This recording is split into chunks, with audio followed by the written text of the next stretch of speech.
Hello there, everybody, and welcome to today's episode of Fantasy for the Ages, the show where father and son sit down and talk about fantasy and sci fi fiction, literature, film, movies, whatever we want to have fun talking about. Today is another one of our Just Jim episodes.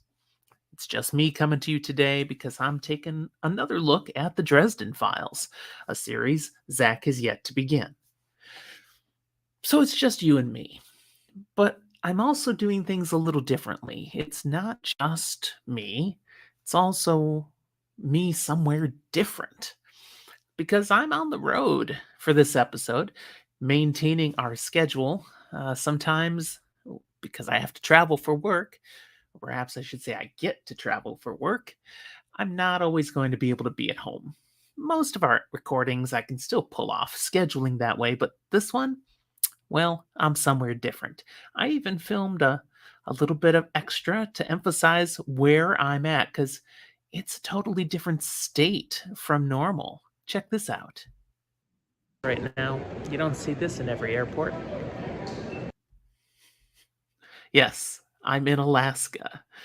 Uh, I get up here once or twice a year for some work visits, and in particular for this one, I've got some different sorts of restraints. I'm in a hotel room where the Wi-Fi is not super powerful.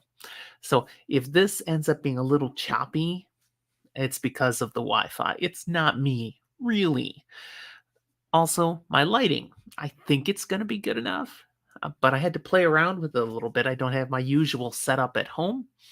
So I think you'll see all right. I see wonderfully as I start the episode, but it's getting dark slowly. Well, let me show you the view I have right out my window today. Yes, definitely not the exact setting that I normally record from. Um, it's not bad having my job sometimes.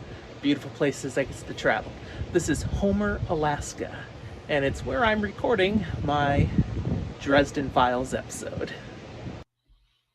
So that is the view right above my computer and camera right now. But enough of that. It's getting dark. I don't have to keep staring at those gorgeous mountains and ocean. I'm going to look at you and I'm going to talk about something really fun here now. Skin Game, Book 15 of the Dresden Files. I will remind you before I jump into the content that if you enjoy this, if you enjoy the kinds of things I'm talking about, check out the other things we have on our channel here on our YouTube channel or in our feed if you're listening to the audio version via however you listen to podcasts. And we sure hope you'll subscribe, become one of our faithful listeners, and even find ways to interact with us. In the show notes, you can find all the ways you can connect with us and even support us if you really dig what we're doing and want to see that we keep going. Now, as to talking about Dresden Files, this will be a full spoiler episode through Book 15, Skin Game. So I'm going to be free to talk at depth about this book, and I can reference things from the previous books, but at this point, we have 17 books. I'm not going to talk about Book 16, Peace Talks, or Book 17, Battleground. Nor will I specifically reference the details of the various short stories of the Dresden universe, though that's coming in my next episode. But anything in the main core books through 15 is fair game, so you've been warned. If you haven't read this book, you shouldn't be here yet. My initial thoughts on Skin Game. What the heck is going on with this title? Skin Game? We already featured a porn film set in a previous book. How much more skin can we get? Well, we do get some skin in this one. It's an entertaining name, as Jim Butcher always comes up with for his books. This book turns out to be a great prelude for the massive events that are coming in Book 16 and 17. It's a real shift from the last few books. I mean, each book, Changes and Ghost Story and Cold Days, each one has been profoundly different from the other, and this continues that pattern. In some ways, this is a callback to some of the earlier books and their style. and yet it has its own unique flavor. I really enjoyed the tone of this book, the pacing of this book, all the characters and their interactions with each other. I will admit I'm doing a slight disservice to you in reviewing this book before I review the short stories, specifically those included in Side Jobs and Briefcases, the two short story collections. And that's due to the fact that short story readers are aware of a particular class of character, a a supernatural fairy type creature that exists in the Dresden Files that you're suddenly going to have dropped on you in this book. And ooh, surprise, but if you've read the short stories, you already know this sort of thing exists. And I'm specifically talking about the Genoskwa. I'll talk about it a little more as I get into my main points, but if you've read the short stories, you've already met River Shoulders, and I think that makes meeting the Genoskwa and the contrast between the two much better. So I would recommend somebody has read the short stories before they do this book, at least the ones that chronologically come up before you reach this point in the narrative. Finally, this book gives us, again, greater insights into the character and motivations of Queen Mab. I love that about this book. I alluded to it last time that I thought we were going to start to get more of what makes Queen Mab tick, what's really happening under the hood. And we do. And that's only going to keep getting better. All right, this is book 15. I'm going to follow the pattern I initiated a few books ago, and I'm going to hit 15 key events and revelations of this book. It means I am going to skip some things, I'm going to leave some things out, but I'm going to cover a lot. So let's get to it. Number one, the initial conflict of the story is Mab giving an order to Harry, as her winter knight, to do something he completely doesn't want to do. Harry has been isolated on Demon Reach, his island that is also a supernatural prison, of which he is the warden, and he's been out here for months, cut off from everybody. And something we heard about fleetingly in a previous book has come fully to roost now. Harry has something inside of him, referred to as the parasite. It's causing him increasingly great head pain, and only the power of Demon Reach is allowing him to still function. So he literally can't leave his island. He needs the magical abilities, the powers of Demon Reach to be able to keep the pain at bay. He also hasn't had anybody visit him. He's tried to reach out to Molly, magically, his apprentice, who's also the Winter Lady now, and he's got no response. And really, nobody else seems to care that Harry hasn't been around. It's been lonely and isolating. Well, we find out here at the beginning that his friends do care. Mab has been intentionally circumventing Harry's efforts to communicate with others, as well as their efforts, his friends' efforts, to get out to see him. She's been making it impossible for them to connect. She's intentionally isolated him to get him into the position he's in now. Because, well, she has a plan. She has a plot. She's basically manipulating Harry. So not only has she isolated him, she's gotten him to this point with this parasite that she reveals he's got 3 days left or he's going to die.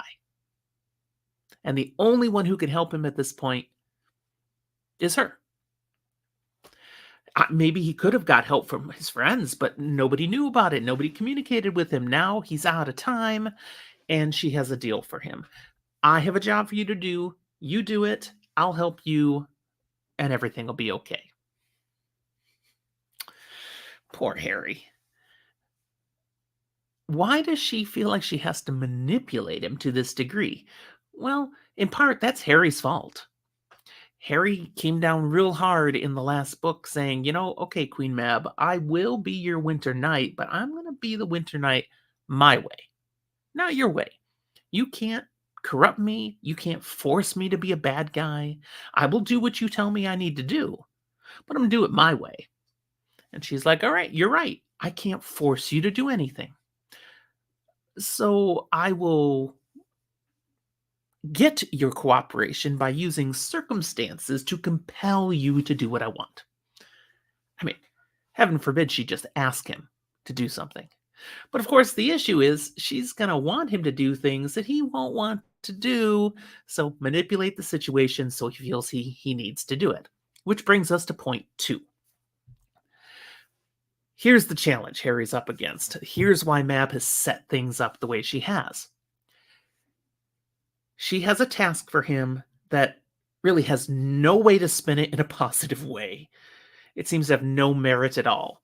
Because in this story, Harry is being loaned out by Queen Mab to his arch nemesis, Nicodemus, the blackened Denarian, the guy who has a fallen angel within him and is just evil to the core. Harry's had a couple of interactions with him before. They've always gone badly. He hates this guy, and he'd love to not see this guy ever come around again. And what? Mab is going to loan him out? Apparently, Mab owes a debt to Nicodemus, and the Fae are big on fulfilling their debts. So she's paying off her debt by renting him out. For the course of the mission that Nicodemus is borrowing Harry for, Harry will have to comply, follow Nicodemus's orders, do to the best of his ability what Nicodemus needs, and be completely faithful and loyal to the mission until it is complete. Now, Harry doesn't want to do anything with Nicodemus. Nor his delightful daughter, Deirdre, who he's also run into. She's part of this bit as well. It's going to be awful. But there's a catch. While Harry, he goes off, "I don't want to do this, not at all. There's no way." He knows if he doesn't help out, he's basically a dead man. Mab says, "I could just let you die, and then my next winter night will work for Nicodemus and pay off my debt." I mean, if that's what you want, I can't make you do anything. Harry still is tempted. Just, fine, I'll die. Consequences be darned. I'm not helping Nicodemus with squat. Until Mab, and this is right after the meeting, Mab says, "You need to listen better to what I really say. I told you in front of Nicodemus that you will have to be 100% faithful to him until the mission is completed." Until the mission is completed. There's a subtext there. As soon as the mission is completed, you can do whatever you want to Nicodemus. And in fact, she'd be more than happy to see him do whatever he wants to Nicodemus. Mab has no love for the blackened Denarians. She'd be more than happy to see Harry take Nicodemus out. But the debt needs to be paid first. So get that done, and then all bets are off. Go for it. Now, Harry realizes, okay, sure, that's cool. I kind of like that. But Nicodemus will have the same deal. There's nothing stopping him from taking me out. So I want backup. And he forces a concession. And he actually comes up with this idea while they're still in the meeting with Nicodemus, that he gets to bring someone along with him, someone who will watch his back, because he knows he can't trust Nicodemus. Nicodemus is like, "Hey, you don't get to live as long as I am and be as successful as I am by betraying people who are helping you. You can trust me in this." And right. Yeah, Harry's not buying that. So fine, you can bring someone. So Harry's going to get to have someone, and this is going to bring us to point 3. He chooses Karen Murphy, Miss Unemployed, former Chicago police lieutenant. He visits her, and his visit with Karen brings up a few points. First, Mr. Harry's cat, former cat, is still living with Murphy. That's kind of sweet. The spark between Harry and Karen is clearly stronger than ever. We get that see that on display, even though they haven't seen each other in months. Karen actually thinks Mab has set this whole thing up pretty logically after Harry explains the whole situation. She's like, sure, this seems like an impossible deal you're stuck with, but Harry, you kind of have a reputation.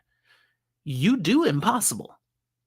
You manage to take the worst situations and come out smelling like a rose somehow. She knows that about you. She's trusting in that. So let's roll with it. Harry explains why he wants Karen to be his backup because she's like, really? I got no powers. I'm nothing special. Why would you want me instead of like the half vampire brother of yours, Thomas, or somebody else with supernatural abilities? It's like it's because you don't have supernatural abilities that I want you. Because you simply have been an excellent detective. You are aware. And this is what I need more than anything. Someone who's watching for what am I going to miss? What are they going to catch me off guard with? Because I just won't see it until it's too late. She's like, okay, you got me there. I am aware. I'll do it. Point 4. With Murphy by his side, they go to meet the rest of the crew. They're having an initial meeting at an old abandoned warehouse that Nicodemus is using as their base. And they meet up with Nicodemus and they learn this is the confirmation that Deirdre is part of the deal. And Deirdre is not just another Black and Denarian. She's actually the daughter of Nicodemus. So they're family and both evil, with 2 different Black and Denarian fallen angels within. Also, 2 other people are introduced who are here. Hannah Asher. Hannah is a warlock. That means she's like a wizard, but on the lam.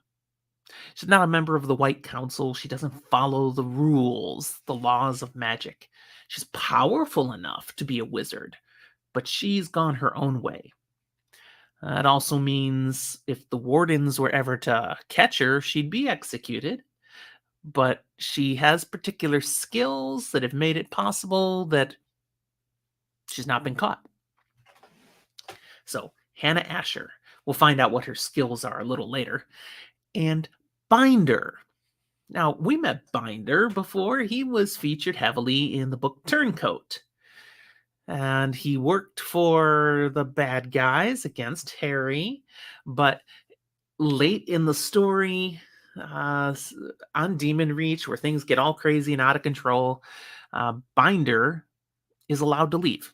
Harry, lets Binder off the hook, saying, okay, there's some big bad stuff going on here. You're small potatoes. You were just doing a job. Fine. You're not really out to get me. You were just hired and you did your thing. Scram. If I see you again, there's going to be a problem. Also known as, perhaps, I'll kill you. Well, ta-da! Here you go. He's not ever supposed to show up in Chicago again, and Binder's here on the job. We also learned that 2 more people are supposed to join the team that Nicodemus is pulling together. One of them is a character called Goodman Gray. This is not someone we know about. And although Binder mentions, oh, Goodman Gray's joining us. Oh, I've heard of him. Okay, so he's a known quantity out there, but we have to learn what's up with Goodman Gray. And the other one is somebody we've heard before, Anna Valmont. Now, Anna was first seen way back in the book Death Masks, where she was part of a team that stole the Shroud of Turin. She's a professional thief and quite skilled at what she does. That kind of implies, well, our job, we're going to need a thief and people who have various supernatural and magical skills. But, a thief.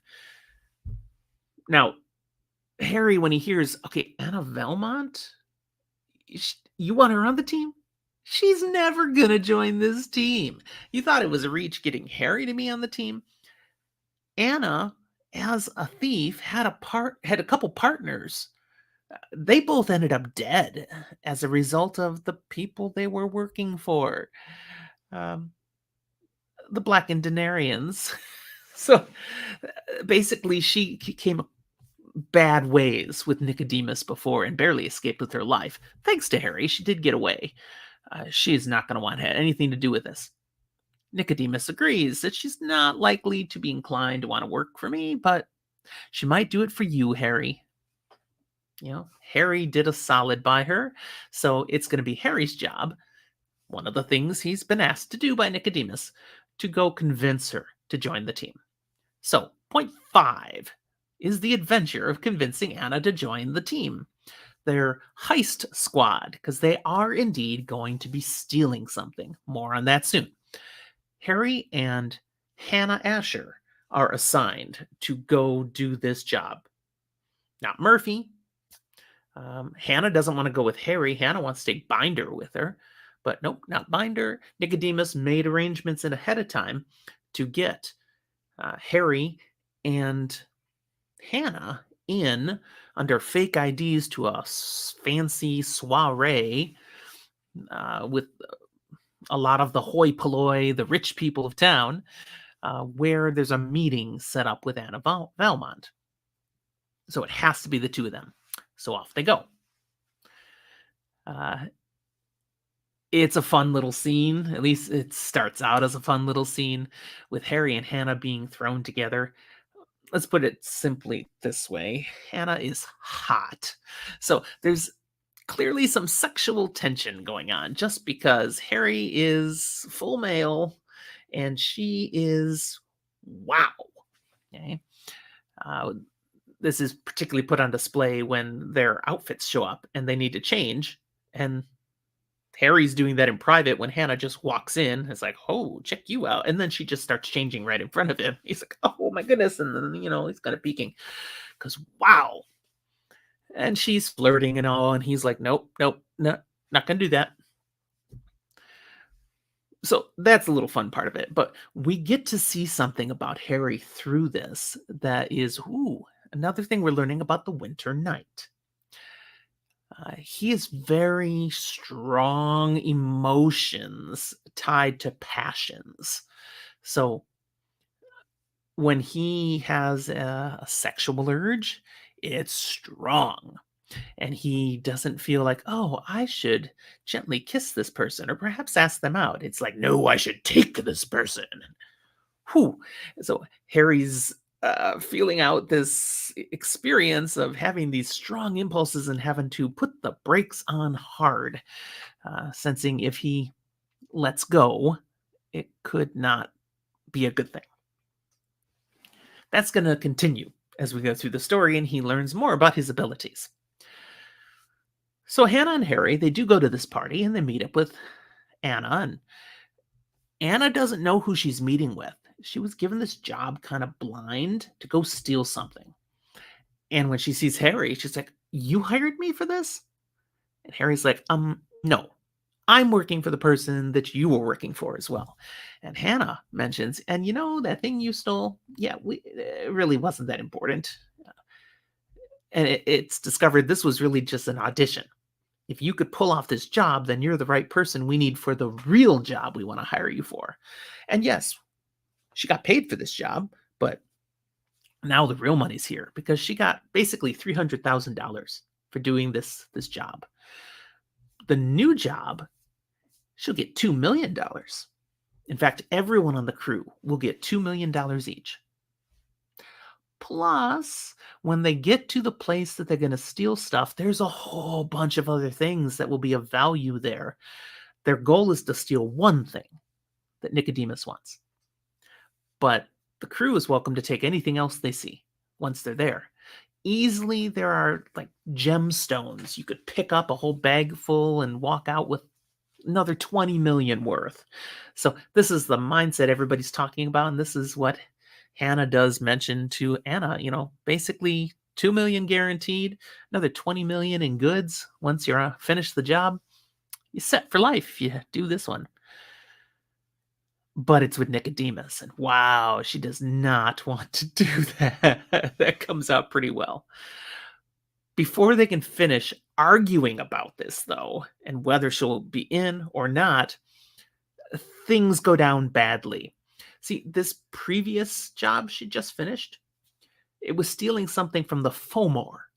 Now remember, we've learned the Fomor are these bad creatures of fairy that moved in when the Red Court vampires were gone.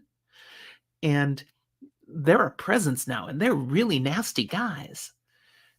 Well, she stole something from them. They don't like that. So here at the party, the Fomor show up to get that back. Oh, and to kill her. Oh, and since Harry and Hannah are with her, well, they can die too. And there's a funny thing about the Fomor. They are so sucky. They don't care about collateral damage. So anybody's fair game if they can get to who they want dead. So what do we see? A whole bunch of property damage, a whole bunch of deaths and injuries, mostly bad guys who are dying, thankfully. But in the end, they get free of the Fomor, and Anna does agree to join the team. But the clincher that gets her to sign on is not the $22 million that she could profit. It's that Harry lets her in on the secret, the deal he figured out from Mab, that when it's all done, I'm taking out Nicodemus, and you can be a part of that. She's like, okay, for that, I'm in. Point 6 we'll move on to now. Harry got a little messed up at that Valmont recruitment event. So instead of heading right back to the warehouse, he takes a side trip and goes and connects with Waldo Butters. Remember, his coroner friend, who's often served as Harry's doctor without reporting responsibilities. And Waldo patches him up. But while that's being done, they're kind of reconnecting here. Again, Waldo's another one that he hasn't had any communication with in months. And Waldo is suspicious of what may Harry have been up to, and how much has Harry perhaps changed since he's the Winter Knight. Waldo already had some unsettling experiences in the previous book when Harry first showed up as the Winter Knight and stole Bob from Butters rather than asking. And now let's feed that uneasiness because, okay, Butters is waiting to see, watching for signs in Harry, even as he's patching him up, watching for signs that he's been changed by working for the Queen of Air and Darkness. And sure enough, Harry brings up that he's made something for Bob. See, he'd made a deal with Bob when he had him last time, and here's this wooden skull with a bunch of runes and stuff. He'd made it out on Demon Reach. It's a magical construct that is a secondary home that Bob could switch to. So if anything actually happened to his skull, his primary residence, he will have a backup place. Cool. And that is really cool.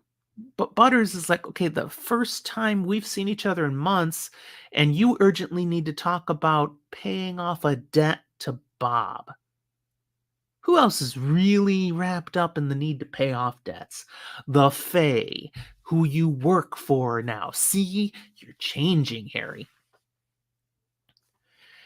Is he? Well, Bob is concerned. Now, all of this is taking place at Karen Murphy's place. Waldo finishes up, patching up Harry, and then he leaves.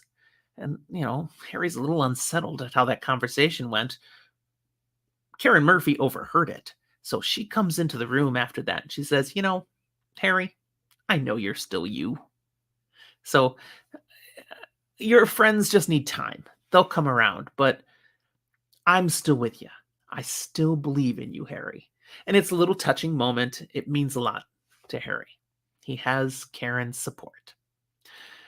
Let's move to point 7.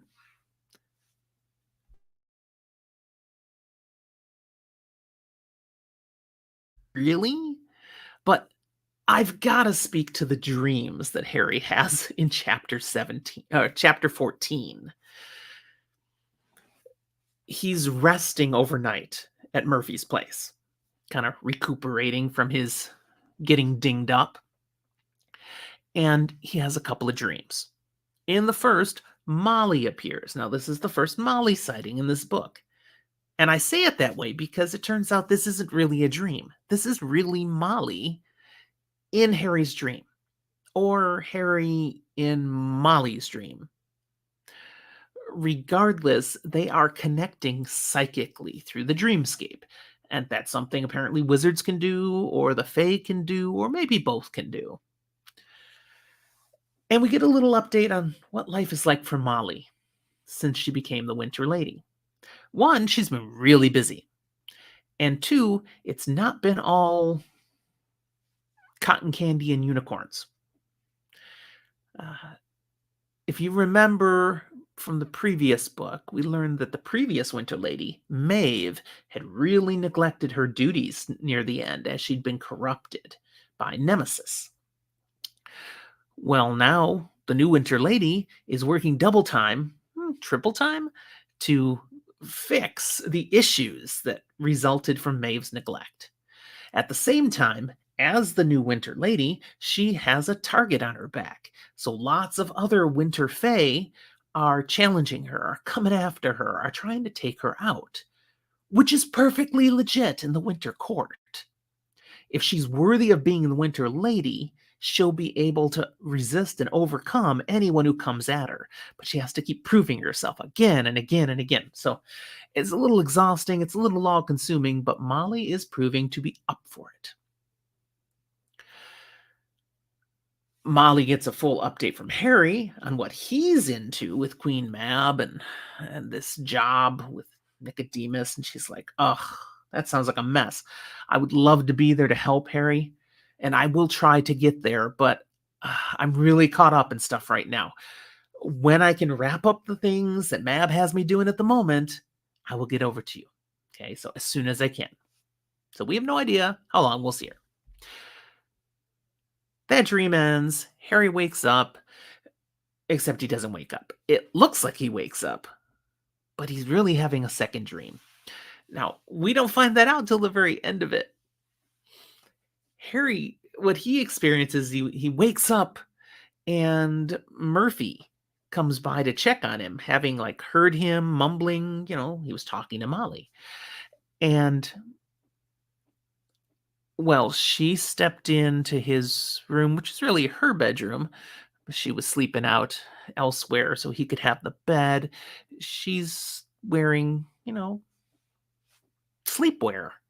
And it shows off her legs really well. And Harry can't help but notice, especially with that winter night stuff going on. And well, Murphy notices him looking and she doesn't mind. And she comes on over to Harry and remember I said there's some chemistry, that spark? Well, now things start to get pretty steamy.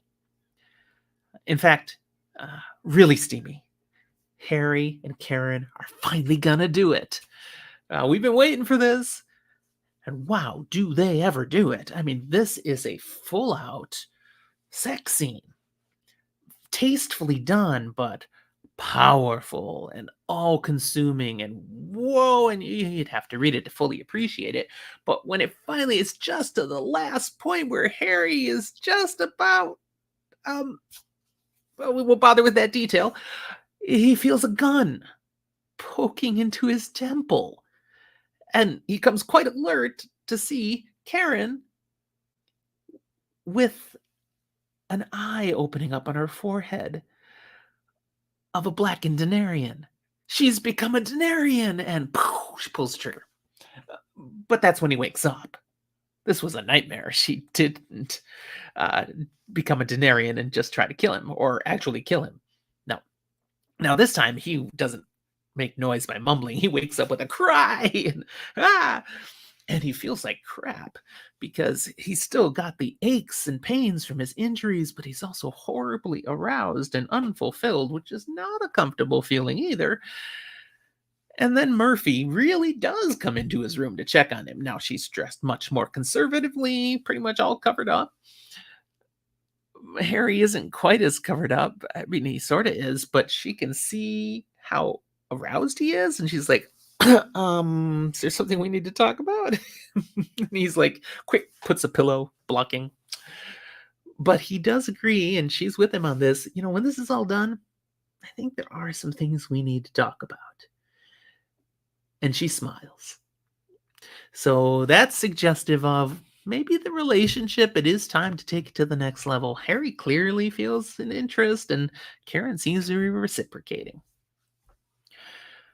That's point 7. Let's move to point 8. So we're halfway here now, people.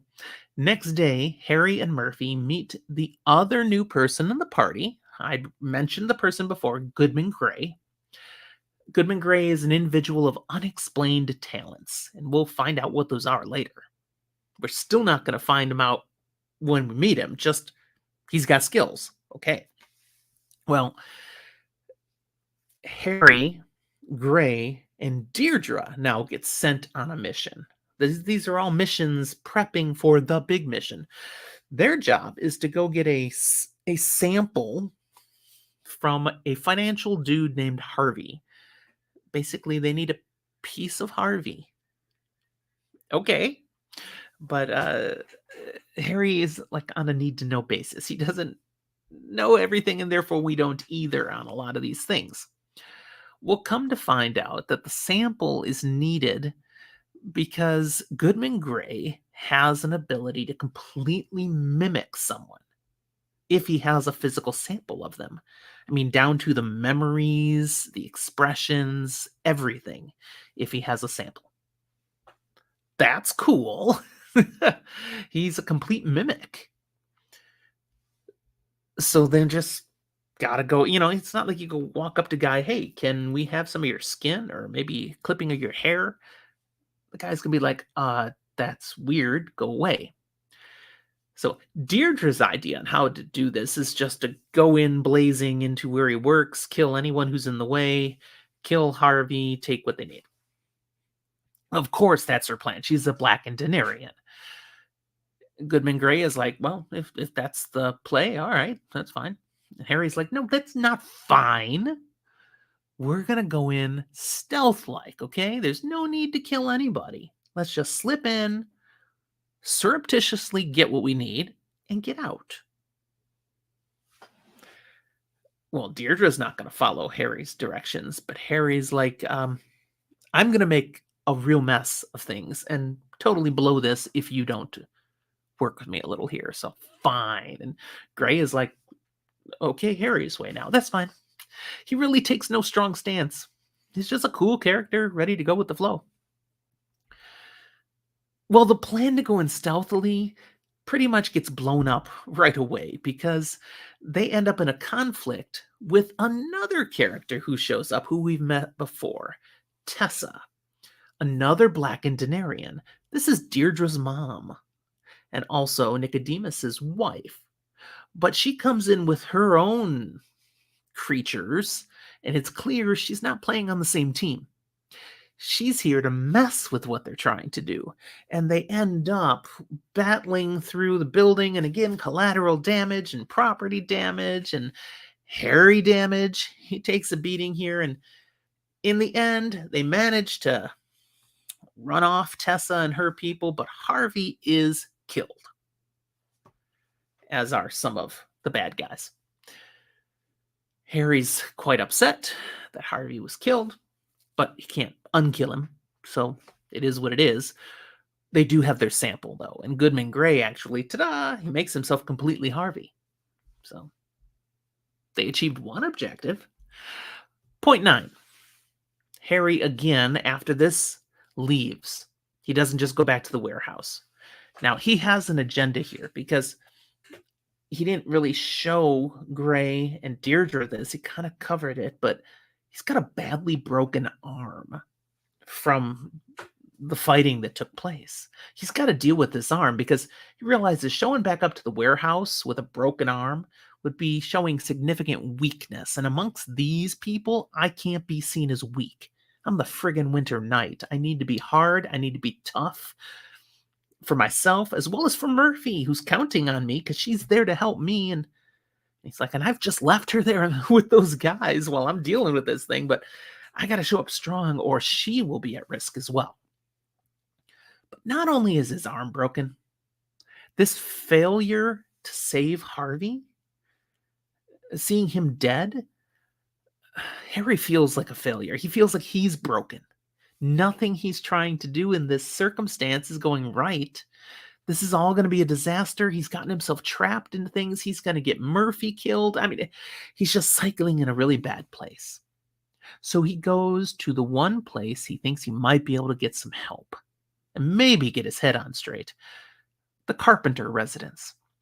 He goes to visit Michael Carpenter, the former Knight of the Cross, who was injured in the line of duty a number of books ago and had to give up his sword, which he gave to Harry, which Harry then no longer has. Murphy took possession of that one, and he already had a previous knight's sword who had died, Shiro, who had died for Harry. So Harry had possession of two swords. Murphy ends up with those swords and didn't give them back to Harry because he's the Winter Knight, and you don't need that temptation. But Michael, despite now being out of the game, walks with a cane, has a permanent limp from his injuries. He's still a good guy, and he's still there for Harry. The Carpenter residence is a very safe space because as a retired Knight of the Cross, Michael benefits from a pension plan. That being, his home is protected by angels 24/7. No supernatural evil entity is coming onto his property, crossing his threshold. He's safe. His family is safe. And that's kind of like, yeah, once you've worked for us, if you actually retire out, you have Secret Service protection the rest of your life. That's what Michael's benefiting from, and that's what Harry benefits from when he comes to visit.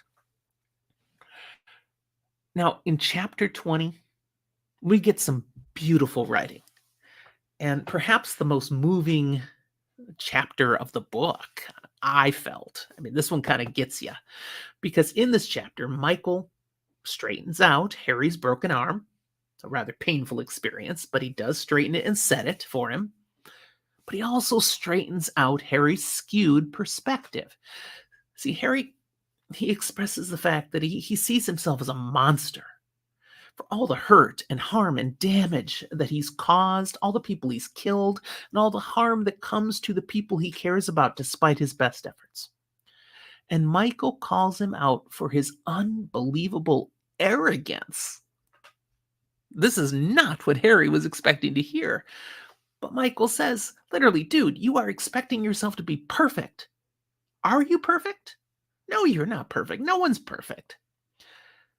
Could you have predicted all the things that were going to go wrong in the circumstances you were involved in? No, you're not omniscient. No one knows everything. You, sir, have done the best you could in impossible circumstances again and again, and you have never quit trying. That's pretty awesome. So it's pretty arrogant to think you should have been good enough to foresee every contingency and to never make a mistake. Harry's like, well, when you put it that way. And as a result of this conversation, it does come to Harry's thought that, I've been thinking that I accepted the Winter Mantle and that was a horrible decision, but maybe it wasn't. Because if I hadn't taken it, Mab would have ended up picking someone else. And I'm resisting the Winter Knight. I mean, I haven't turned into Lloyd Slate, that scumbag who had been the previous Winter Knight. I'm hanging on to myself. And therefore, there isn't another scumbag Winter Knight out there. Even if some other good person had tried, they probably would have been corrupted because they wouldn't have had the strength of wizarding a character that Harry has. And Michael's like, yeah, duh, you just figured that out? Yes, you've saved someone else by taking this on. That's one more thing you've taken on upon yourself. You're a pretty good guy, Harry. So as their conversation wraps up, there's one little point of humor that's thrown in here. Because Harry discovers just in this casual conversation that Molly has not told her parents that She's the Winter Lady. Oh, she's been in touch with them. She's chit-chatted and come on over, had some conversations and such, but she's been kind of vague about what she's doing with her life these days, and she has not shared that she's now part of the Winter Court. Hmm. Harry almost lets it slip, but he manages to duck the question, and he's like, "No, Molly should tell them, but I'm not going to be the one to let the cat out of the bag." All right, let's move to point 10. Harry reconnects with the group now that he's been patched up, and Nicodemus reveals more of the grand plan that they're being brought together for. They are going to break into the most secure bank vault in Chicago as a means of breaking into a most secure location in the Never Never, or at least reached from the Never Never, the treasure vault of Hades.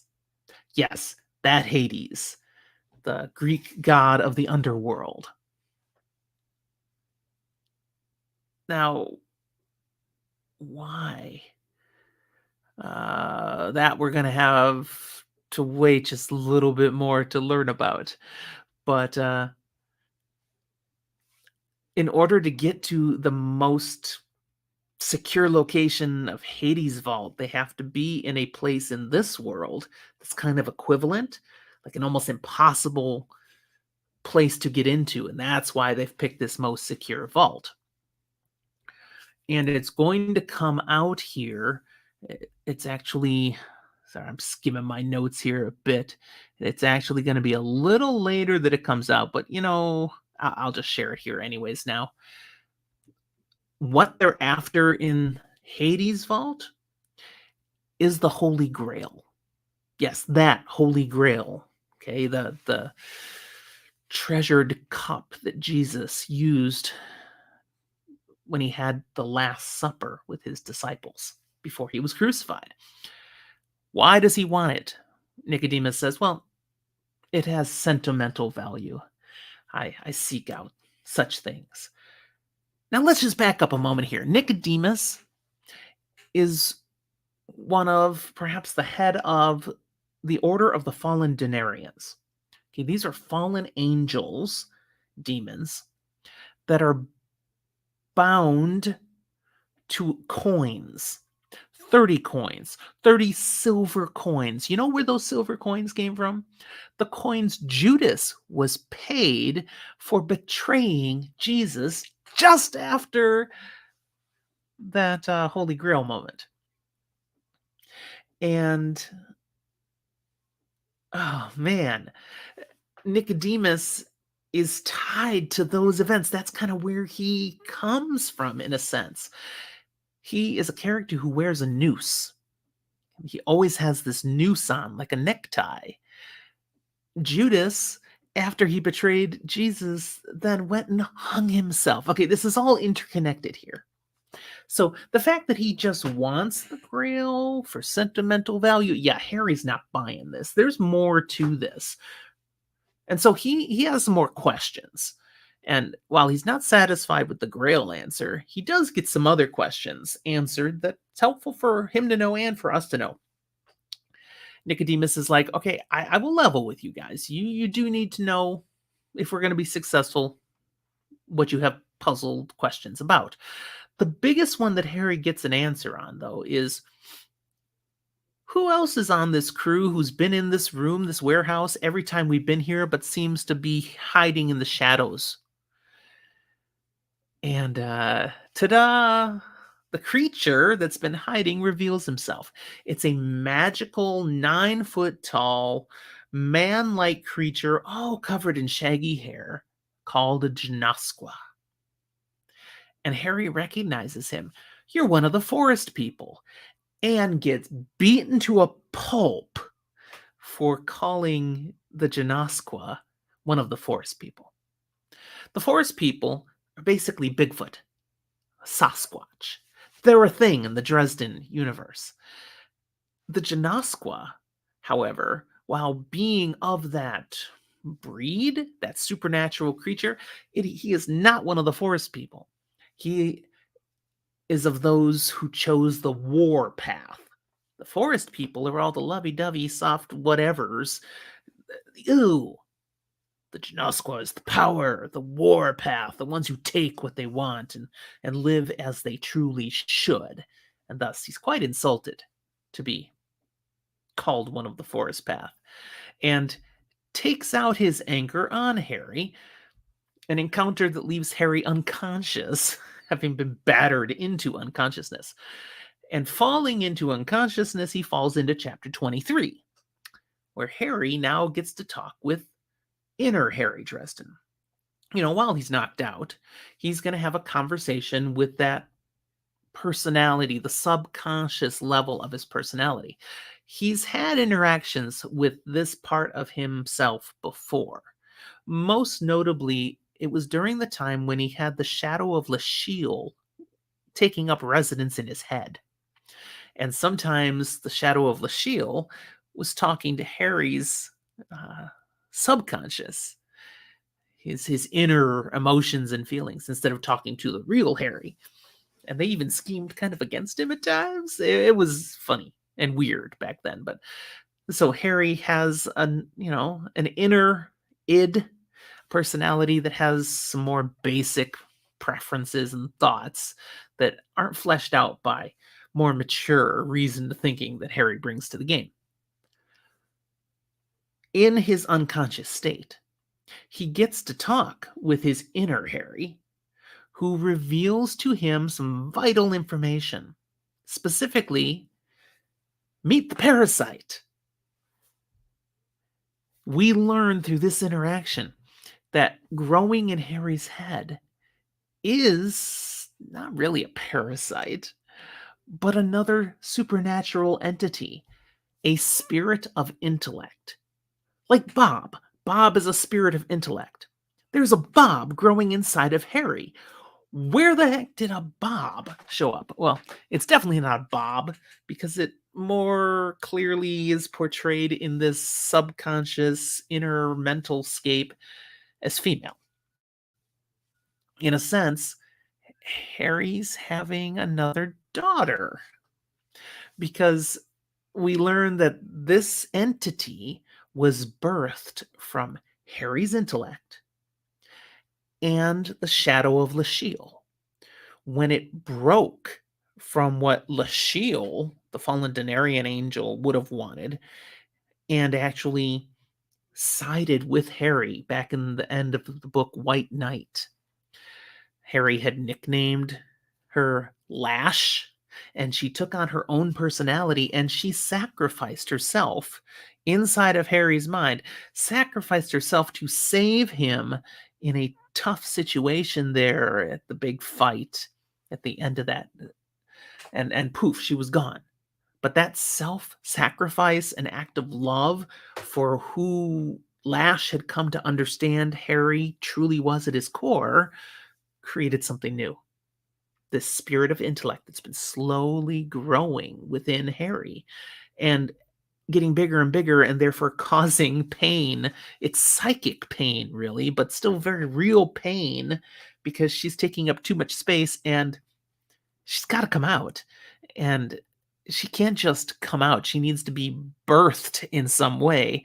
If that doesn't happen, this creature, this spirit of intellect, and Harry gets to talk, gets to interact with her just a little bit. She's inadvertently going to kill him.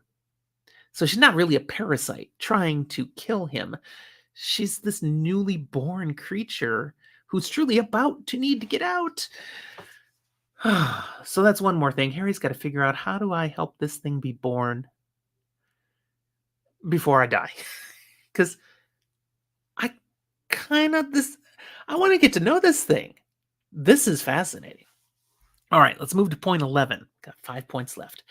After some more time for recovery now from being beat up by the Genoskwa, and a little more care from Waldo Butters, Murphy and Harry meet up again with the crew, and they go over the final details of the heist, where it's revealed that the bank vault, this most secure location in Chicago that they're going to break into, happens to be owned by gentleman Johnny Marcone, the the mob boss of Chicago, but also, according to the unseelie accords of the supernatural world, he is the Baron of Chicago.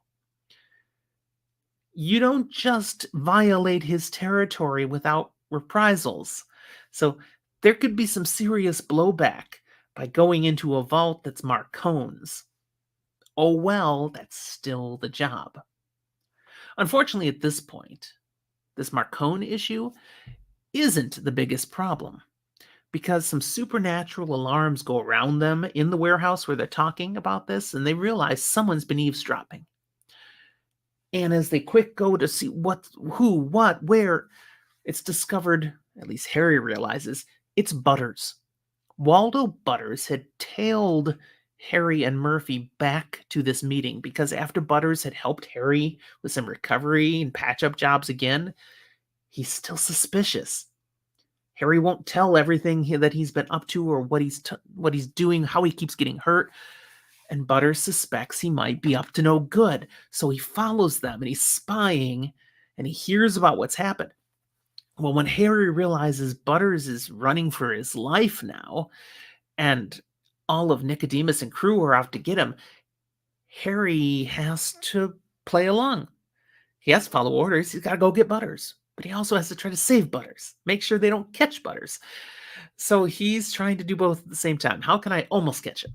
How can I almost catch him in a way that stops everybody else from catching him?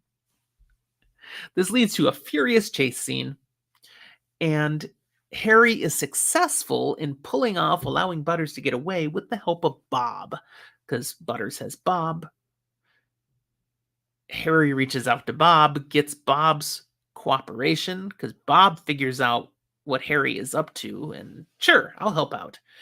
And they do a thing, and Butters gets away. However, with Butters gone, Harry and Karen deduce with the Knights of the, or with the Order of the Blackened Denarians on Butters' trail, there's really only one place he's gonna go, only one place he'll feel safe. He's gonna go to Michael Carpenter's house, the dude who's protected from these guys.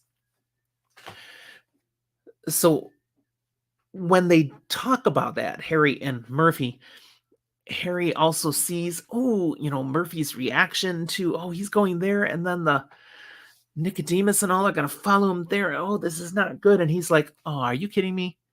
And he realizes that's where Murphy has hidden the swords of the cross, too. So not only is Butters there, but the swords that Nicodemus and the Denarians would love to get their hands on are also in the same location. So they rush off to try to get over to Michael's place as well.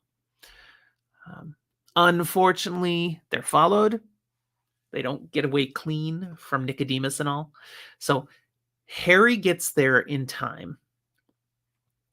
There's a little thing with the cars where icy conditions, Murphy, about a block away from the house, spins out of control. Harry gets out of the car and runs up and catches up to Butters just as he's getting out of a taxi to go into Michael's place. And when Butters sees Harry, there's some tense moments there because he thinks you're out to get me. And it's like, no, I'm not out to get you. And he convinces him that this wasn't about him trying to get him. This has been about him trying to help him. But taking that time to convince him causes a little bit of delay, in which time the Genosqua and Nicodemus arrive. And Nicky congratulates Harry on stopping Butters from getting into the safety of Michael's house. Crap, that is not what Harry wanted to see happen. So Harry tries to talk Nicodemus down, saying, we don't really need to kill Butters. He's useless, worthless. He can't hurt us. But Nicky is too smart for that. He tells him, okay, Harry, you can give me Butters, and I'll give him a quick death. Or you can break your oath to Mab and betray me, letting him in with Michael or fighting for him. And then I'll just kill you. Because I'm free to. You've violated my trust. You've broken the promise Mab made. This is a no-win for Harry, and it gets pretty tense. And it looks like Harry and Butters are going to have to fight for it when Murphy shows up. Remember, Murphy was a block away with the car that spun out? Well, she didn't just sit in the car and wait to learn later what Harry did. She took action, and she comes out of nowhere seemingly with a rocket launcher on her shoulder. And like, whoa, and she's got this lined up at Nicodemus, and it's like, whoa, and then we learn, oh, it's not really a rocket launcher, it's just a case. And out of the case she takes the sword of faith. She went in and got one of the swords. Okay, now that's even whoa more for Nicodemus, because that can truly hurt him. These swords were designed to take out Denarians, fallen angels. No, blackened Denarians, they do not like these swords. And she's got it now. Karen uses the sword to get them to back off, but they don't entirely. And Nicodemus manipulates the situation, surrendering, but telling the Genosqua to kill Harry and Butters. But I surrender. And Murphy threatens him with the sword, and he still won't back down. Oh, but he doesn't have any weapons. I've surrendered. Yeah. And still telling the Genosqua to kill Dresden. So she tries to take him out, Nicodemus. That breaks the rule, okay? Because he's not threatening her. He's not doing anything actually dangerous for which the sword can be used to stop him. So when she just goes and tries to kill him with it, it loses all of its power. Nicodemus is able to grab the sword and shatter it. Sword of Faith is gone. Murphy's out of power. Nicodemus gives her a beating pretty strongly. She's in bad shape now. And he calls off the Genosqua. He didn't really want the Genosqua to kill Harry. He still wants to use Harry. But now he's like, now you went up against me. You and Murphy were betraying me and all this stuff. So maybe we should just take you out now. And then Michael Carpenter exits his house, comes out with his cane, and he says, hey, hold on. If you let them go, I will leave my protected property and come out to you. Basically, I'll be at your mercy. He's like, whoa, really? You would do that? And Harry's like, don't do that. He'll just kill you then too. And then the Archangel Uriel shows up. Now, Uriel has been a good guy in all of this at times. He's the one that gave Harry soul fire. He's in charge of the protection service for Michael. Uriel's like, Michael, you've done enough already in service. You do not need to do this. And he's like, they would do it for me. I'm going to do this for my friends. And Nicodemus looks at Uriel, says, hey, dude, back off. You have no power here. So Nicodemus agrees. Murphy is taken inside where she's safe from these fallen angels and the Genosqua. And before Michael walks out, though, to give himself up, Uriel pulls an extra move. Basically, Uriel infuses his own angelic powers into Michael. Nothing says he can't. Now, unfortunately, that leaves Uriel with no power, and he'll have to stay inside Michael's house to be safe. He's mortal right now. But Michael Carpenter is badass now. And not only that, then Butters comes out with Michael's former sword, Amarachius. So Michael Carpenter is now a bigger and better than ever Knight of the Cross again.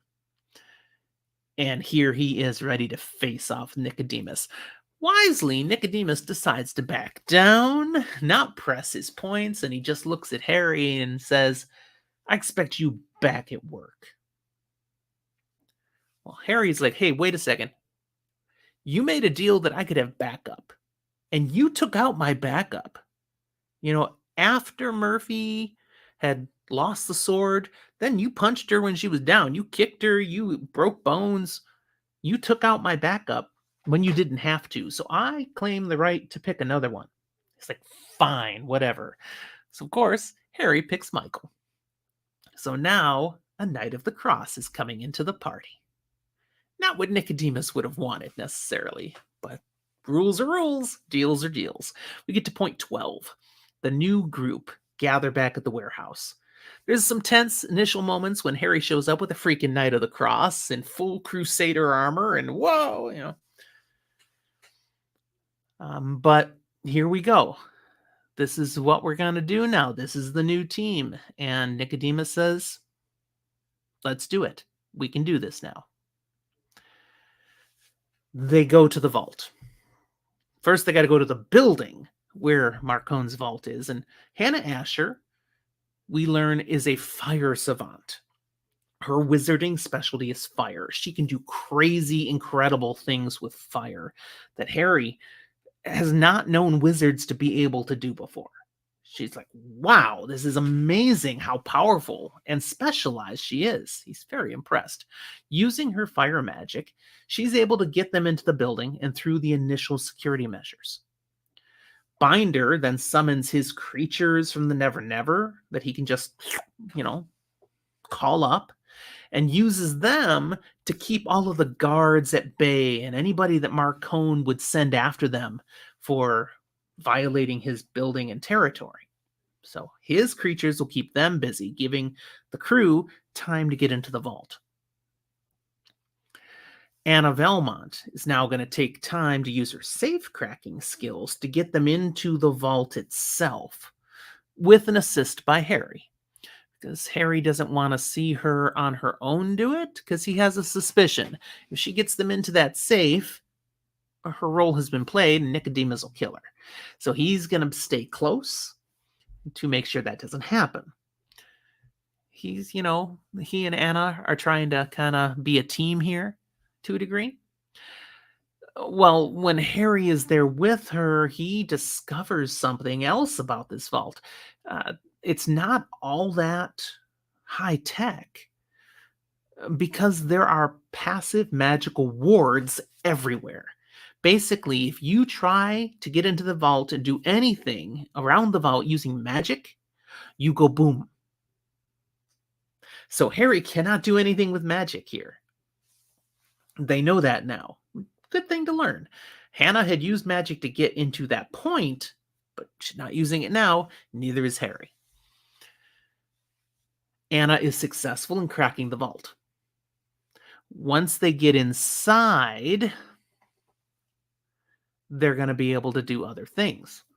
But getting inside without going boom actually ends up being a little more difficult than they had hoped, because Tessa shows up again, who they had the confrontation with earlier, Nicodemus's wife, and she tries to stop Anna. Harry tries to stop Tessa, but Harry can't use any magic.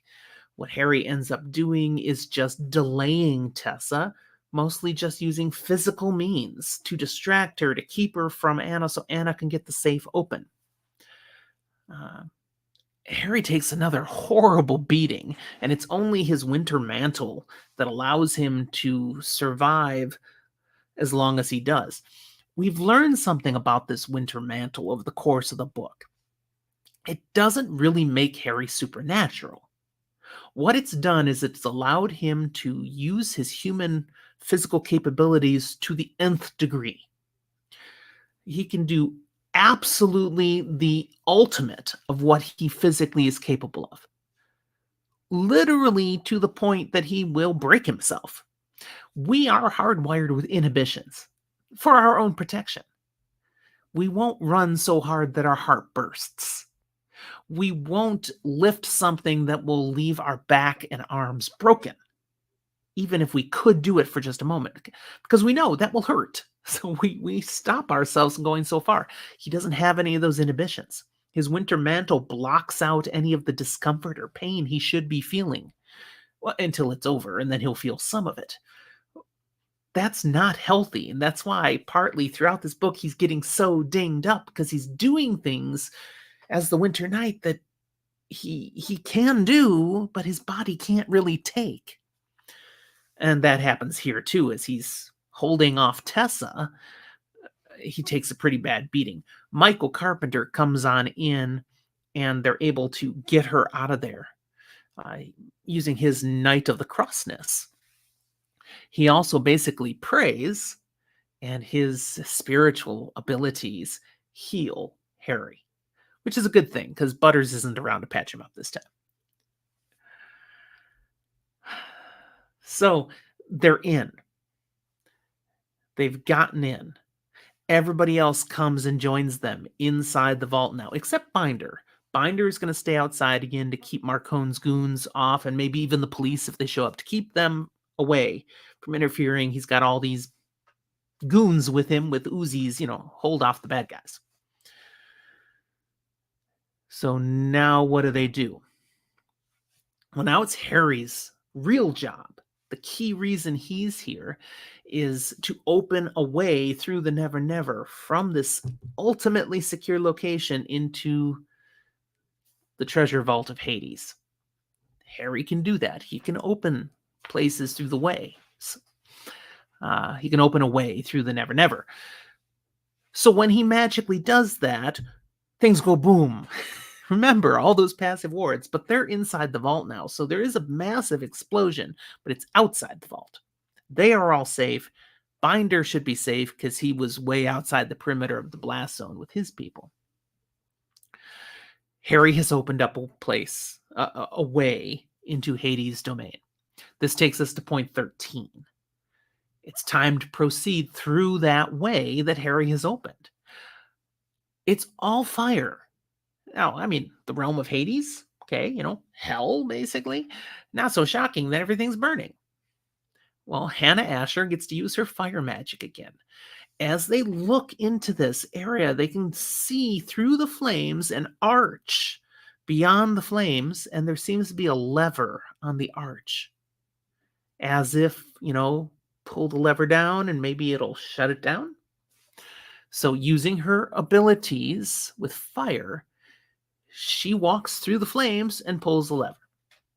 Now, there's a little bit of humor to this because she doesn't want to have to do the rest of the mission naked, so she gets naked because her clothes would burn up. She takes all of her clothes off, gives them to Harry. Hold these.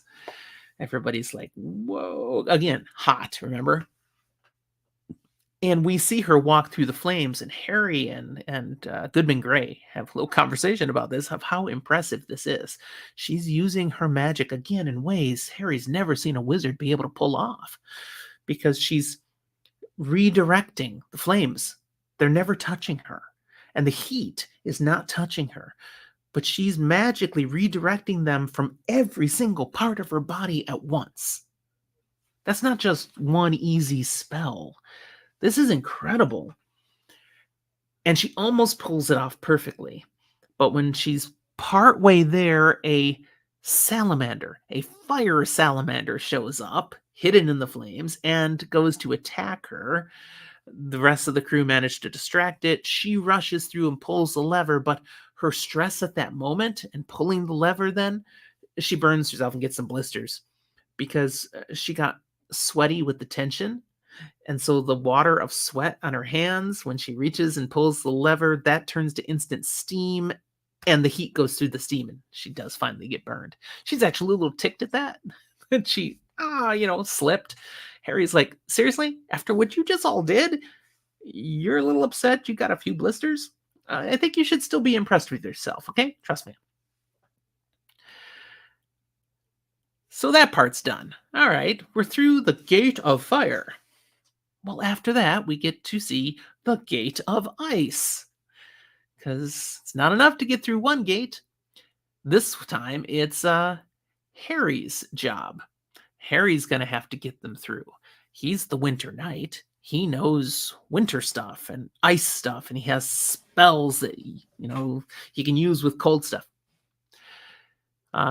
Harry does use his abilities to get them past this one. It's basically an ice gauntlet, big blocks of ice and stuff sliding this way and that way and up way and down way, and try to get through there, you're going to get crushed.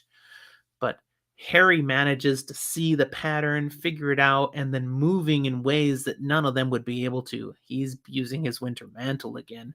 He's able to get through there, and another lever shuts it off. Everybody else comes through to that one, and then, kind of on a sign from Nicodemus, the Genasqua grabs Harry, pins his arms to his side. He's got him held, and Goodman Gray grabs Anna Valmont and holds a blade to her. Actually, I think he turns his hand into claws and holds that to her neck. And Michael is like, "Whoa, stop that!" They're all kind of like immobilized here. Why?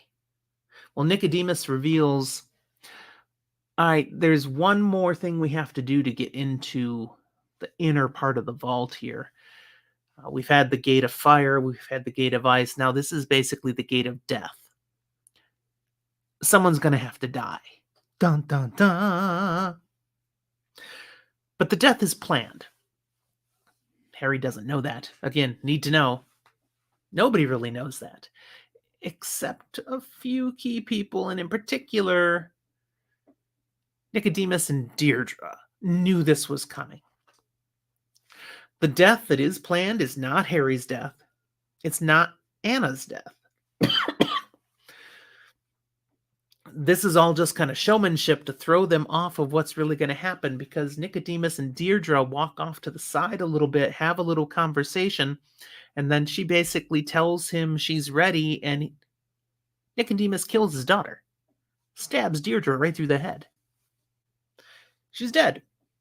And then we see a spirit, her spirit, rise from her body, walk over to the arch and reach out and pull down a spirit lever that wasn't there until she got there, and pulls that down, deactivating the gate of death.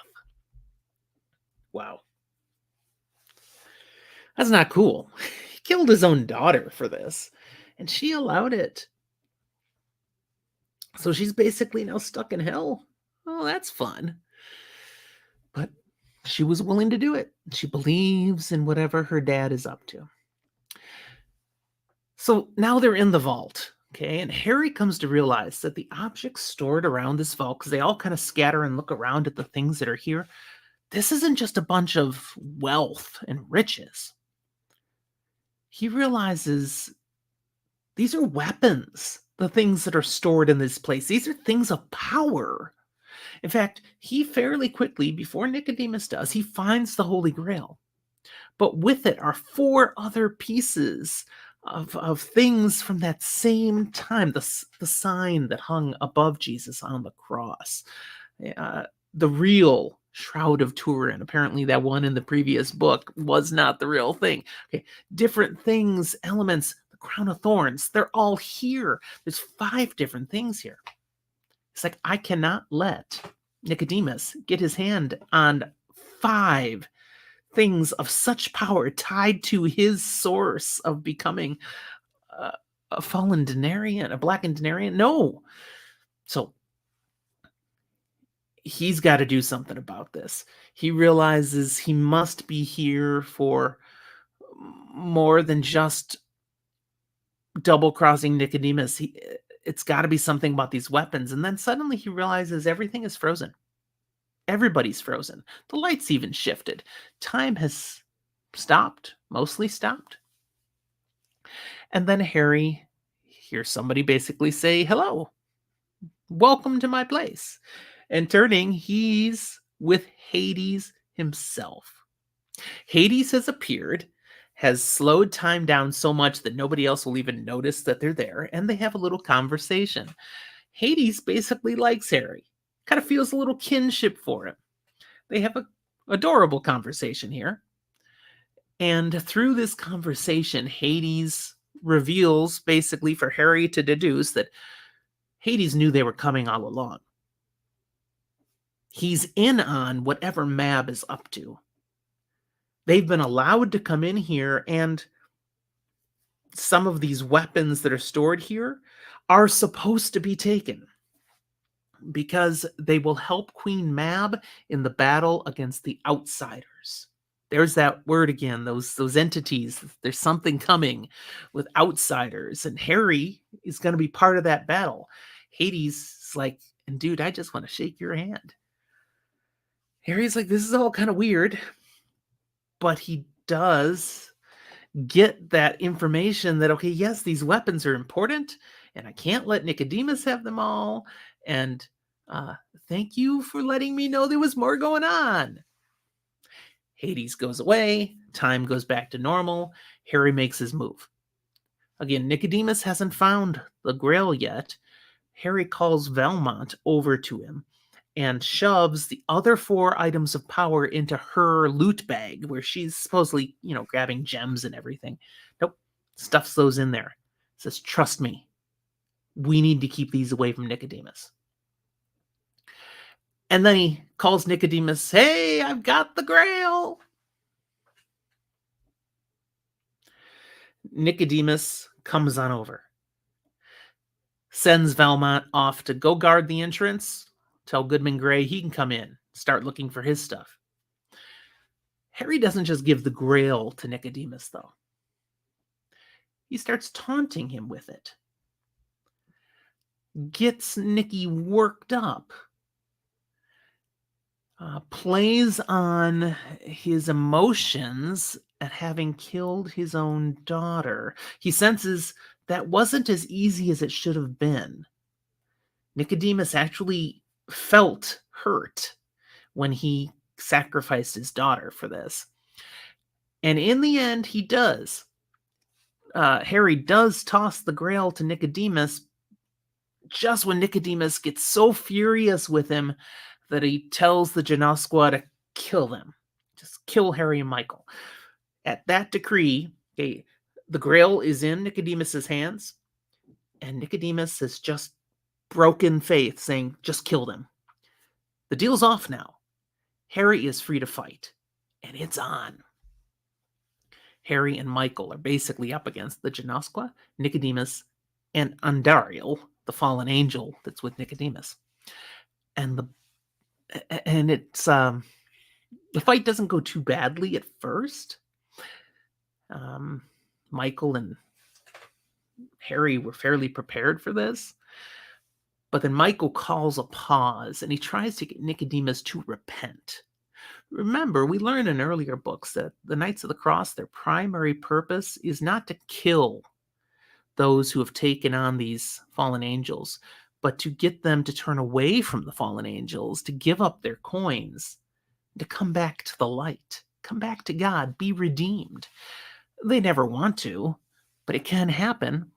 Sonya, the Russian Knight of the Cross, was a fallen, a black and Denarian guy once. So it can happen. Well, when he gives Nicodemus a chance, he's like, it's just you and Andariel. This is your opportunity to step away and be free. He's like, no, it's just not just me. And it's revealed that the Genosqua has taken a coin. He's now also Uriel, that bear-like one that was one of the first that we ever met. Oh, and Hannah Asher is also a black and Denarian. She's got good old Lashiel inside, the one who was buddy-buddy with Harry for a while. Okay, both Ursil and Lashiel's coins had been captured and given to the church. How the heck did they get back out again? Well, that's an issue for another time. So now we're up against 3 bad guys who each have fallen angels in them. Now this is not looking so good. And then Goodman Gray comes forward. He's carrying Anna Valmont's pack. Wait a second. I sent Anna Valmont out safely, Harry's thinking. And here comes Goodman Gray saying, yep, I took care of her. She's dead. Just like we agreed. He just double-crossed Anna Valmont on Nicodemus's orders. This was all arranged. And Nicodemus then says to Gray, so have you considered, the offer to take on one of these coins too? He's like, well, it's intriguing. Maybe later. Let's finish this job first, and then we can talk. It looks like it's all over for Harry, for Michael. They're way overpowered here. But I have to use point 14 for what happens next. Because Harry lets loose a huge grin that he's been struggling to conceal and plays his ace in the hole, saying, "Game over, man, game over." So, 14, we get a flashback. 3 mornings ago, just after Mab and Harry had met with Nicodemus, and the deal is set, Harry tells Mab privately, "I want to go meet with Donor Vaterung." You know, Odin? But Donor Vaterung is that security agency guy and a supernatural player. And Mab says, "Oh, you want to talk to him? Yeah, that's a logical move. That's pretty smart, Harry. In fact, I anticipated you might want to, so I've arranged a meeting." And it's set up already at Mac's Pub, that neutral ground for supernatural powers. So Harry goes and meets with Donor Vaterung, who's actually in his Kris Kringle outfit. He's got these multiple personalities. Of course, he's there as Kringle because Kringle is part of the Winter Court. He literally tells Harry, Mab calls for me. She calls for Kringle. Because if she calls for Donor Vaterung, I'm going to say, get in line, take a number. But she calls for Kringle, she has a right to. I'm part of the Winter Court. I answer to Mab. Anyways, Harry's laying out the situation, and as he's laid everything out, he then tells Vaterung what he needs.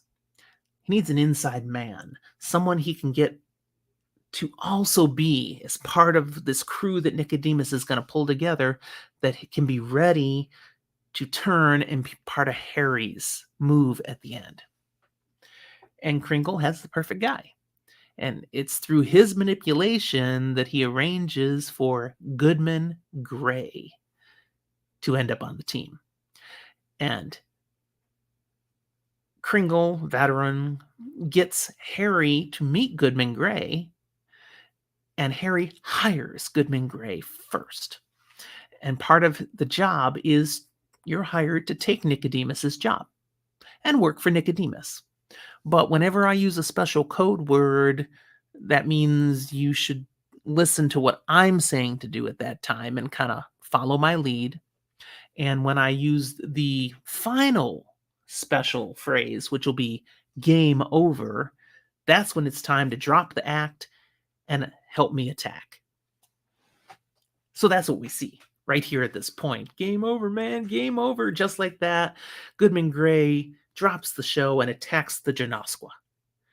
And, using his shape-changing abilities, he goes off big on him and really gives him all he can take.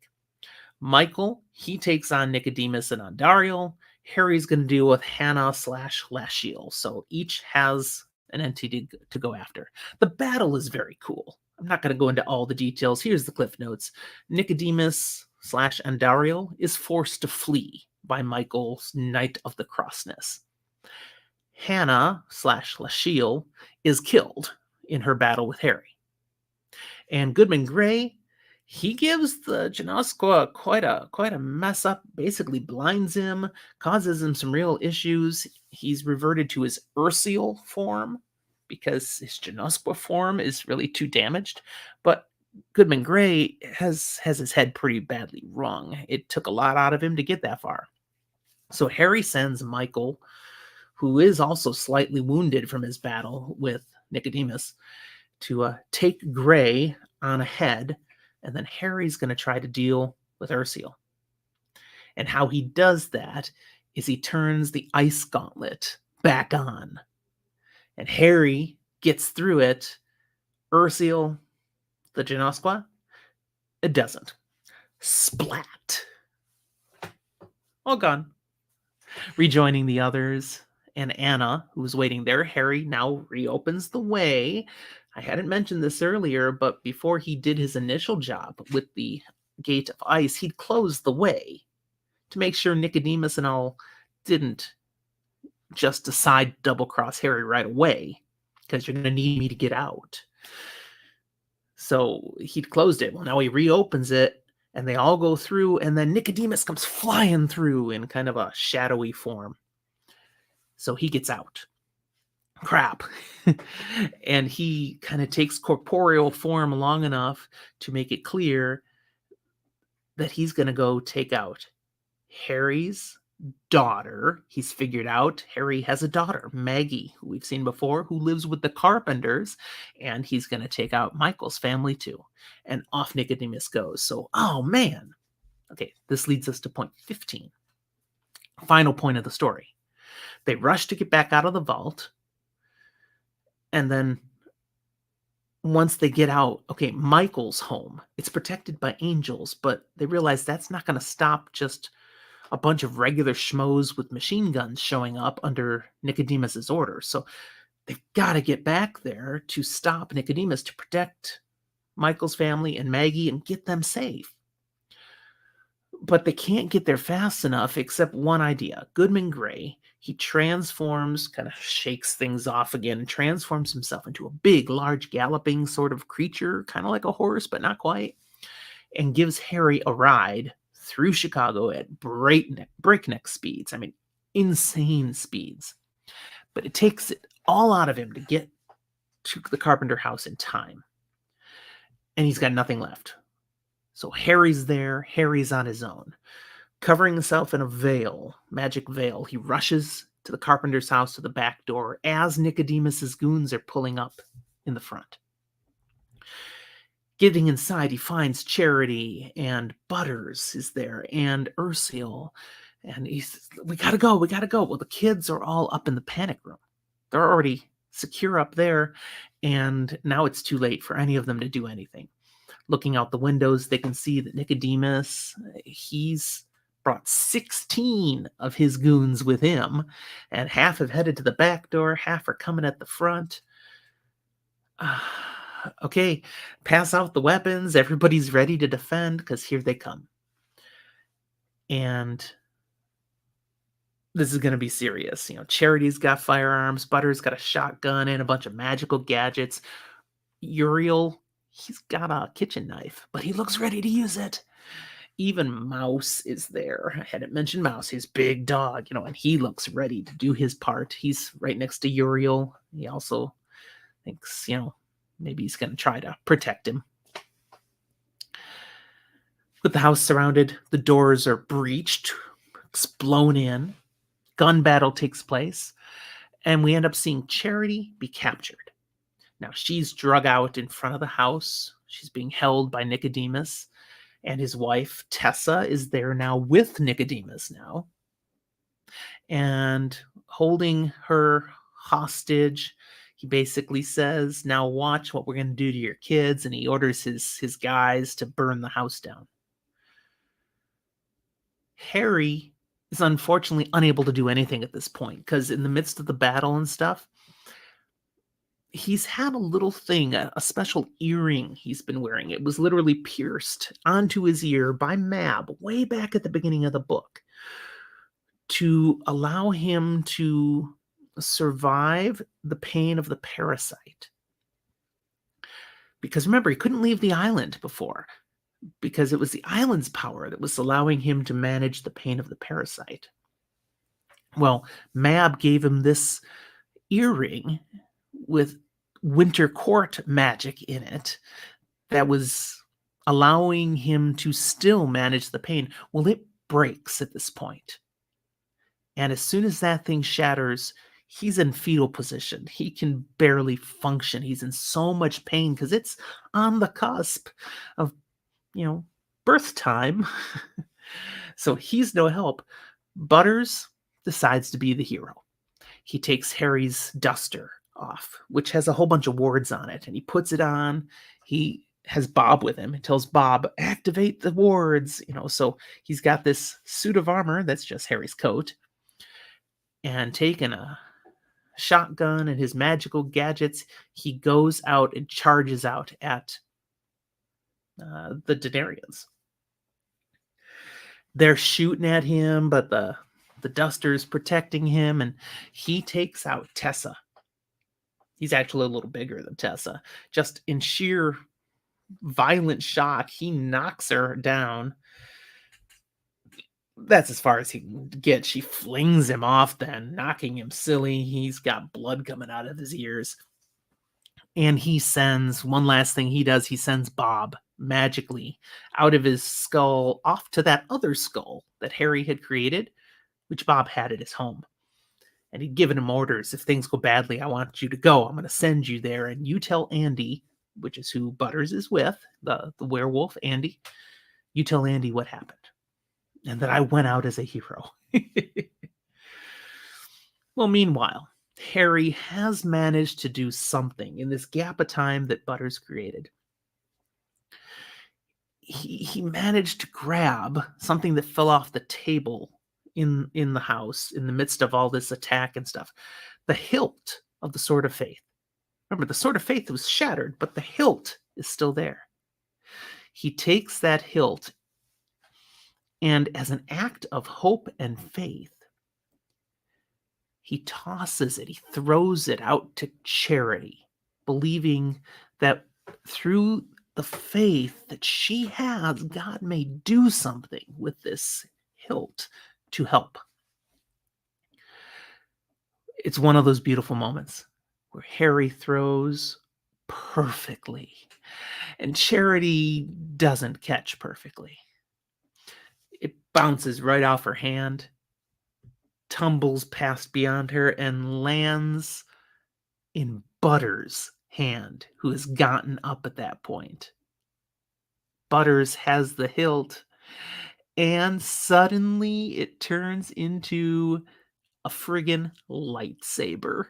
This is awesome! The Sword of Faith is reborn. It makes the lightsaber noise. And he goes on the attack, and he runs off the Denarians because he's got a lightsaber. Awesome. Harry then passes out when he sees the danger is over, and he hears Uriel saying as he passes out, "Molly is here." But that's it. Boom.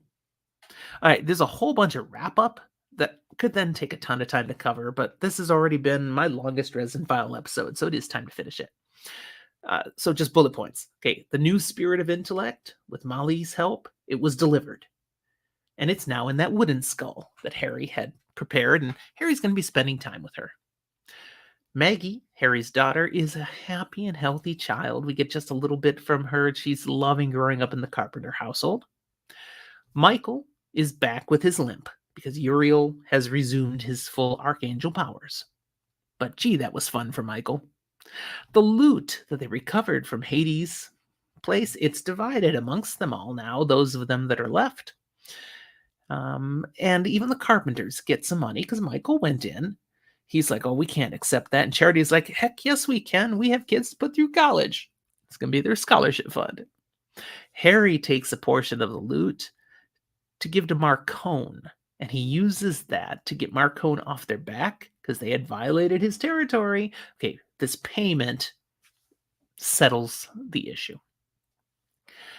Mab and Marcone, we learn, had colluded together through this whole scenario to destroy Nicodemus. His goal was, or their goal was just to use Dresden and the others as pawns in a game of discrediting Nicodemus. And so, yeah, Nicodemus has had everything pretty much taken from him, and everybody sees how badly he was beaten, and he should be out of the picture for a while. Butters is officially now Sir Butters. He is a Knight of the Cross with a lightsaber. And Karen Murphy, she's in the hospital, but she's going to be okay. And Harry and she share a pretty darn good kiss at the end of the book. Promises of more to come. Final thoughts to wrap this up. A few neat things from the book that I didn't mention. Harry, early on, he names the genius loci, his ent-like creature out at Demon Reach. He names him Alfred. Now it's a joke, his butler. But Demon Reach doesn't get the joke, and the name just kind of sticks. I love it. Alfred. Harry, He continues to learn more and more in this book about the winter night power. We see him managing this balancing act. This is something he's going to have to keep doing. This lust, this driving rage and passion. He has to bring reason to it. And we see him managing that throughout the book, but that battle is not over. That's something we're going to see him keep having to do. The only other thing to toss in here is Goodman Gray. We saw he was a shapeshifter. At the very end of the book, it's revealed he's not just this special weird shapeshifter. He's a Nagloshi. A skinwalker. Those evil, nasty things that Harry has dealt with before. Yeah, his dad was a Nagloshi, and Gray's like, we don't get to pick who our parents are. I'm just not taking the path my dad did. And the lesson is we are not doomed to be like our parents. All right, everybody. That's where we end this episode. What a great book. I hope you enjoyed it too. Let me run the outro here. And as I said, this book really sets things up well for what's coming in books 16 and 17. But we're going to take a pause before going on to those and check out the short stories. Just one episode, real quick, hitting on a bunch of the key points that we learn in the short stories of Side Jobs and Briefcases. Delightful little stories. If you haven't read them yet, find them, get them, read them, and then come see the next episode. Thanks for being here, everybody, and we'll talk to you next time.